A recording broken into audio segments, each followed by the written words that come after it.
Assalamualaikum warahmatullahi wabarakatuh. Perkenalkan saya Alesania Ufa, mahasiswi semester 3 Fakultas Hukum Universitas Juanda Bogor dengan nomor induk mahasiswa E2011007. Kali ini saya akan mereview kembali mata kuliah pertemuan ke-6 Hukum Pidana yang diampu oleh Profesor Dr. Hajaini Nuraini SMH dan Dr. M. Rendi Aridaini SMH. Dalam pertemuan ini membahas mengenai lanjutan dari teori sebab akibat yang telah dijelaskan sebelumnya. Baik, langsung saja. Dalam teori tersebut mengatakan bahwa diperlukannya ukuran yang didasarkan pada yang pertama, penentuan subjektif. Yang dianggap sebagai sebab adalah apa yang oleh pelaku dapat atau diketahui atau diperkirakan bahwa apa yang dilakukannya itu secara umum dapat menimbulkan akibat seperti itu. Jadi pandangan atau pengetahuan pelakulah yang menentukan akibat dari suatu sebab. Tokoh pandangan ini adalah Van Kris. Yang kedua adalah penentuan objektif. Yang dianggap penentu atau sebab adalah keadaan atau kejadian adalah pengetahuan hakim yang didasarkan pada suatu keadaan yang secara umum dapat diketahui. Teori kausalitas dari Von Kris ini atau teori adekuat adalah bukan teori kausalitas yang murni karena yang menjadi ukuran sebab dari suatu akibat adalah pengetahuan pelaku yang dapat mengira-ngira atau membayangkan akan terjadinya suatu akibat. Kemudian ada tinjauan terhadap teori kausalitas yang terdiri dari yang pertama, dari teori-teori tentang kausalitas yang dianggap paling mendekati kebenaran adalah teori adekuat. Tetapi, untuk menggunakan teori ini perlu mendapatkan penambahan yaitu adanya unsur kesalahan dari pelaku dalam melakukan perbuatan atau kegiatannya. Oleh karena itu, teori dari Von Kris ini dianggap sesuai dengan jiwa hukum pidana, yaitu dapat melindungi kepentingan hukum terhadap perbuatan yang hendak memperkosanya. Atas dasar itu, hukum pidana harus membuat pagar atau aturan terhadap tindakan atau perbuatan yang mendatangkan kerugian. Kelemahan dari teori ini adalah terlalu banyak menggunakan istilah yang tidak terang atau kata-kata yang kurang jelas, seperti kadar, biasanya, pengalaman manusia pada umumnya, dan lain-lain. Kemudian memasuki pembahasan mengenai teori kausalitas dalam hal tidak berbuat. Muncul dalam delik omisi dan delik komisionis komisionisme komisa, yaitu delik yang dilakukan dengan cara tidak berbuat. Terhadap hal ini ada beberapa pendapat, yaitu yang pertama, tidak ada mungkin orang yang tidak berbuat akan menimbulkan akibat menurut pandangan ilmu pengetahuan alam. Tetapi pendapat ini tidak dapat dipergunakan dalam ilmu pengetahuan sosial, khususnya ilmu hukum. Ukuran dari sebab adalah perbuatan yang paling positif yang dilakukan oleh pelaku. Sebab adalah sesuatu yang dilakukan. Jadi, teori ini juga tidak dapat diterima dalam hukum pidana karena bukan yang paling positif yang menjadi ukurannya, melainkan yang ada hubungannya antar sebab dengan akibat. Kemudian adalah perbuatan yang mendahului akibat yang timbul. Contohnya seperti penjaga wesel atau rel kereta api yang menyebabkan kecelakaan kereta api yang tidak memindahkan wesel ketika kereta lewat atau kereta berjalan. Menurut teori ini, yang menjadi sebab adalah apa yang dilakukan oleh penjaga atau petugas wesel tersebut. Teori ini dapat memuaskan karena tidak ada hubungannya antara jabatan dengan akibat yang timbul. Seseorang yang tidak berbuat dapat disebut sebab dari suatu akibat. Apabila pelaku mempunyai kewajiban hukum untuk melakukan suatu perbuatan, kewajiban hukum tersebut merupakan suatu norma yang hidup dalam masyarakat, baik tertulis maupun tidak tertulis. Jadi kesimpulannya, menurut teori adekuat ini, suatu syarat dari akibat adalah suatu keadaan konkret yang dapat mempunyai kadar atau nilai dari suatu yang terjadi. Kemudian memasuki pembahasan bab 5 tentang sifat melawan hukum atau onrehmatik, merupakan unsur objektif dari tindak pidana karena merupakan penilaian terhadap perbuatan dan bukan pada pelaku. Suatu perbuatan dikatakan melawan hukum apabila perbuatan tersebut masuk dalam rumusan delik sebagaimana dirumuskan dalam undang-undang. Perbuatan yang memenuhi rumusan dalam undang-undang tersebut tidak selalu bersifat melawan hukum, sebab mungkin ada hal yang dapat menghilangkan sifat melawan hukum perbuatan tersebut.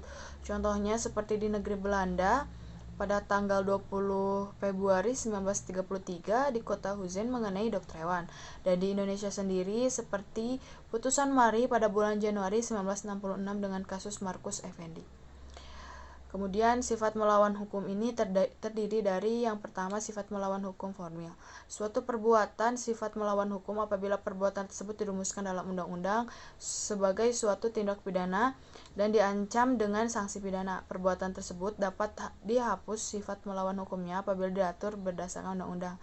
Jadi menurut ajaran ini melawan hukum sama dengan melawan atau yang bertentangan dengan undang-undang tertulis. Melawan hukum formil itu sendiri, perbuatan itu bersifat melawan hukum apabila dirumuskan sebagai tindak pidana dalam undang-undang diberikan sanksi. Sifat melawan hukum dapat dihapus apabila diatur berdasarkan undang-undang. Jadi melawan hukum itu sendiri bertentangan dengan undang-undang tertulis yang tadi sudah dijelaskan. Kemudian ada melawan hukum secara material. Bukan hanya berdasarkan undang-undang tertulis saja, tetapi juga berdasarkan asas-asas hukum yang tidak tertulis atau living law. Sifat melawan hukum dapat dihapuskan berdasarkan undang-undang dan aturan atau hukum yang tidak tertulis. Jadi, melawan hukum sama dengan bertentangan dengan undang-undang atau hukum tertulis dan hukum tidak tertulis atau kebiasaan. Kesimpulannya, jadi yang pertama, sifat melawan hukum dapat dihapus dengan adanya alasan pembenar. Kedua, menurut sifat melawan hukum formil, alasan pembenar hanya dapat diambil berdasarkan hukum tertulis. Kemudian menurut sifat melawan hukum material, alasan pembenar dapat diambil dari hukum tidak tertulis. Dan yang selanjutnya, ajaran melawan hukum formil sudah tidak lagi dianut sejak 1963. Kemudian yang menentukan adanya alasan pembenar di luar undang-undang adalah hakim apabila yang pertama, terjadi pertentangan antara hukum tertulis dengan hukum tidak tertulis. Yang kedua, hukum tidak tertulis tersebut harus dipandang adil dan benar oleh seluruh masyarakat umum. Dan yang ketiga, rasa keadilan itu harus bersifat umum. Kemudian dalam sifat melawan hukum material itu dibagi ke dalam beberapa bagian. Yang pertama ada dalam fungsi negatif, mengakui kemungkinan adanya hal-hal yang ada di luar undang-undang untuk menghapuskan sifat melawan hukum perbuatan yang memenuhi rumusan undang-undang. Yang kedua adalah dalam fungsi positif, menganggap suatu perbuatan tetap sebagai tindak pidana walaupun tidak nyata diancam dengan pidana dalam undang-undang. Jadi mengakui adanya hukum tidak tertulis sebagai sumber hukum positif. Dan yang ketiga ada sistem hukum pidana Indonesia menganut ajaran melawan hukum material dan fungsi yang negatif. Contohnya seperti Ares dokter hewan tadi. Lalu timbul pertanyaan, apakah sifat melawan hukum ini harus dibuktikan? Maka jawabannya yang pertama, apabila dicantumkan dalam rumusan tindak pidana secara tegas, maka unsur melawan hukum harus dibuktikan. Dan apabila tidak dicantumkan secara tegas dalam rumusan undang-undang, maka ada dua pendapat, yaitu yang pertama dalam fungsi positif harus dibuktikan karena mempunyai unsur konstitutif adanya tindak pidana apabila perbuatan yang bersifat melawan hukum. Dan yang kedua dalam fungsi yang negatif tidak perlu dibuktikan. Dan yang terakhir mengenai rumusan sifat melawan hukum dalam undang-undang. Undang-undang mengatur istilah melawan hukum, alasannya adalah untuk adanya kekhawatiran apabila tidak diatur secara tegas. Orang yang berhak atau berwenang untuk melakukan suatu perbuatan sebagaimana dirumuskan dalam undang-undang akan mendapat dipidana. Kemudian dengan istilah melawan hukum seperti diatur dalam pasal 167, 168, 335 ayat 1, 552 KUHP.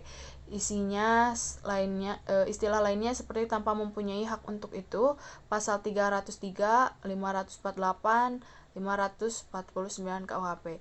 Istilah tanpa izin atau Sonderverlauf diatur dalam pasal 496 dan 510 KUHP.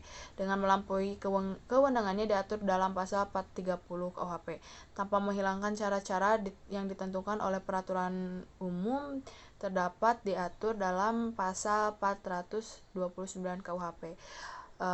Mungkin cukup sekian yang dapat saya sampaikan. Mohon maaf apabila ada kesalahan dalam penyampaiannya. Wabillahi taufiq wal hidayah. Wassalamualaikum warahmatullahi wabarakatuh.